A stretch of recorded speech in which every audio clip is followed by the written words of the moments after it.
안녕하세요. 삼성서울병원 안과 한종철입니다. 오늘 제가 말씀드릴 주제는 녹내장입니다. 요즘 고령화가 가속화되면서 녹내장 환자의 유병률이 증가하고 있죠. 또 최근에는 젊은 연령층에서 라식 수술 등의 시력 교정 수술을 상담으로 병원에 갔다가 녹내장이 우연히 발견되는 경우도 많아졌습니다. 보통 안과 질환은 당뇨나 고혈압 등 만성 질환과 동반되거나 백내장, 황반변성처럼 나이가 들어 발생하는 경우가 대부분이기 때문에 젊은 나이에 녹내장 진단을 받으면 환자 보호자가 큰 충격을 받게 됩니다. 특히나 녹내장은 실명의 대표적인 원인으로도 알려져 있기 때문에 더 그렇죠. 하지만 녹내장은 빠른 진단과 약물 치료, 적절한 주기의 검사 등으로 악화를 예방할 수 있습니다. 때문에 근거에 기반해 질병에 대해 정확히 아는 것이 중요합니다. 가장 먼저 녹내장이란 간단하게 정리하면 진행하는 시신경 병증입니다. 시신경은 눈과 뇌를 이어주는 통로라고 생각하시면 이해하기가 쉽습니다. 빛을 감지한 시세포의 신경자극 신호를 망막신경절 세포의 신경축삭을 통해 뇌로 전달하게 되는데, 이때 망막신경절 세포의 신경축삭이 통과하는 해부학적 위치가 시신경입니다. 즉 눈과 뇌를 이어주는 통로입니다.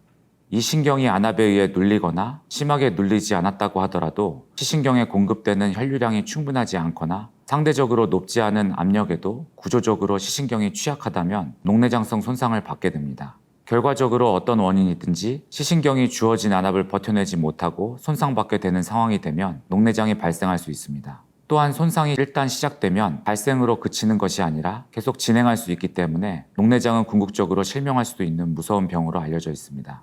녹내장에서 가장 중요한 원인은 시신경이 버티기 어려운 높은 안압입니다. 안구 내 압력을 안압이라고 하고 시신경에 영향을 주지 않는 안압을 정상 안압이라고 합니다. 그런데 특이하게 이 안압이 정상인의 안압인 10에서 21mm 범위 내에 있지만 녹내장이 발생한 경우가 있습니다. 이를 정상안압 녹내장이라고 부릅니다. 그리고 우리나라와 일본과 같은 동아시아 국가의 녹내장 대부분이 정상안압 녹내장입니다.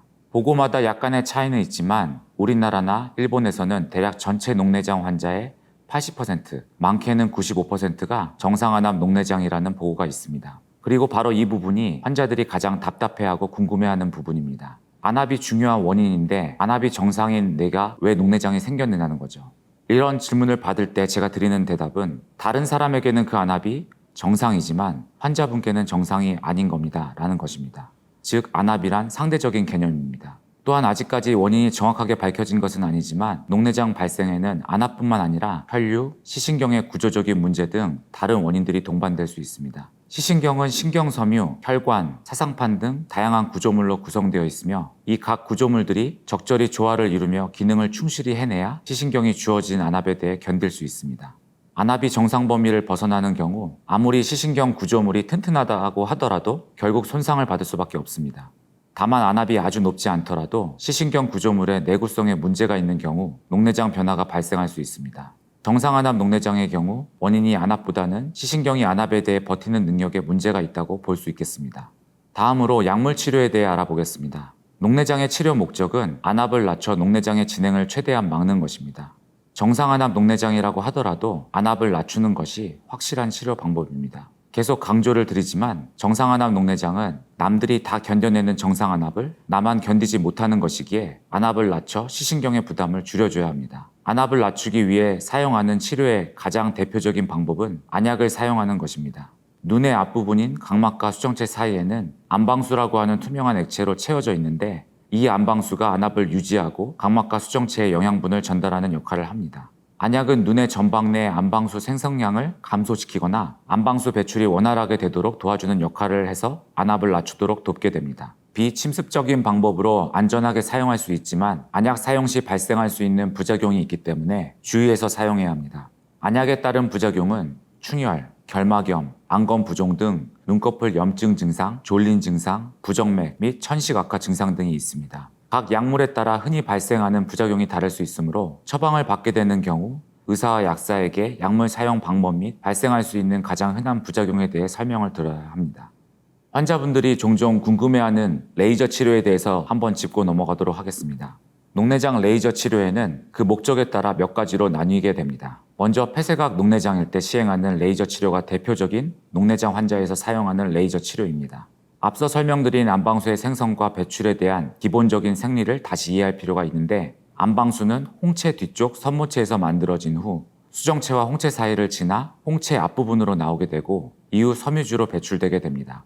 폐쇄각 녹내장이 있는 경우 대부분 이 경로가 좁아져 있고 특히 홍채와 수정체가 붙게 되면 전방각이 더 좁아지면서 안압이 많이 상승하게 됩니다. 이때 배출되지 않고 홍채 뒤쪽에 쌓여있는 안방수를 섬유주로 바로 배출하기 위해 홍채 구석에 레이저로 구멍을 만들어주게 되는데 이 레이저 치료가 레이저 홍채 절개술입니다. 보통 동양인들은 홍채가 두꺼워 아르곤 레이저와 야그 레이저를 함께 사용해 절개해주게 됩니다. 다음으로는 섬유주에 야그 레이저를 통해 섬유주로 배출되는 안방수의 흐름을 원활하게 도와주는 SLT 레이저 치료가 있습니다. 이 경우는 원발 개방각 녹내장, 색소성 녹내장, 거짓비늘 녹내장, 스테로이드 연관 2차 녹내장 등 여러 가지 형태의 안압이 높은 녹내장에서 효과를 얻을 수 있습니다. SLT 레이저는 상대적으로 안전하기 때문에 약물 사용 이후 수술적 치료를 시도해 보기 전 상대적으로 간단하게 시행해 볼 수 있다는 장점이 있으나 환자마다 효과 차이가 크다는 단점이 있고 상대적으로 효과의 크기가 미미해 다시 수술을 해야 할 수 있습니다. 이제 녹내장의 수술 치료에 대해서 알아보도록 하겠습니다. 환자분들 중에 녹내장은 수술이 불가능한 것이 아니냐 질문하는 분들이 계시는데요. 녹내장 수술이 불가능한 것이 아니라 녹내장 수술을 고려하는 기준이 따로 있습니다.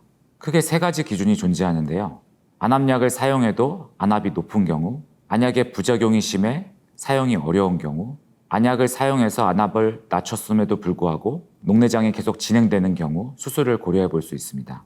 환자분들은 수술 후 안압약을 모두 끊고 손상된 시야 일부도 호전될 수 있는 결과를 원하지만 그렇지는 않습니다. 녹내장 수술은 눈 속에서 해결할 수 없는 안방수를 안구 주변부 결막하 공간으로 배출시켜주는 우회로를 만들어주는 것이 그 원리입니다. 수술 초기에는 충분한 안방수 배출이 되면서 안압 하강이 되더라도 시간이 지나면서 안방수가 고여있는 결막이 흉터화되며 굳어가게 됩니다.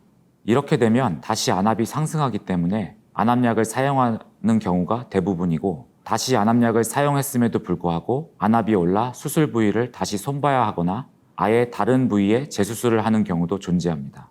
흉터화 등으로 인해 수술 실패 가능성이 높은 경우 아예 실리콘 튜브가 달린 녹내장 임플란트를 이용해 수술하기도 합니다. 다만 임플란트 수술은 수술 예후 예측도가 높다는 장점이 있는 대신에 큰 임플란트 사이즈 때문에 문제들이 생기기도 합니다. 튜브로 인해 각막 내피 손상이 생기면 각막 이식을 받아야 할 수도 있습니다. 노출된 임플란트를 통해 감염이 되게 되면 안내염으로 환자가 아예 시력을 잃을 수도 있습니다. 이런 큰 문제들 때문에 최근에는 믹스, MIGS, 마이크로 인베이시브 글라코마 서저리라고 하는 개념으로 최소 절개를 이용한 여러 가지 녹내장 임플란트 수술 방법들이 소개되고 있으니 참고하시면 되겠습니다. 다만 아직까지 소개된 믹스 제품들은 효과가 섬유주 절제술이나 녹내장 임플란트 수술과 비교해 떨어지는 것으로 보고되고 있어 환자의 상태에 따라 의사와 상의하에 적절한 수술 방법을 주의해서 결정해야 되겠습니다. 지금까지 녹내장의 정의부터 발생 원인, 치료 방법까지 알아봤습니다. 다음 시간에는 녹내장 환자분들이 약물 치료나 실생활에서 많이들 궁금해하시는 부분에 대해 짚어보겠습니다. 감사합니다.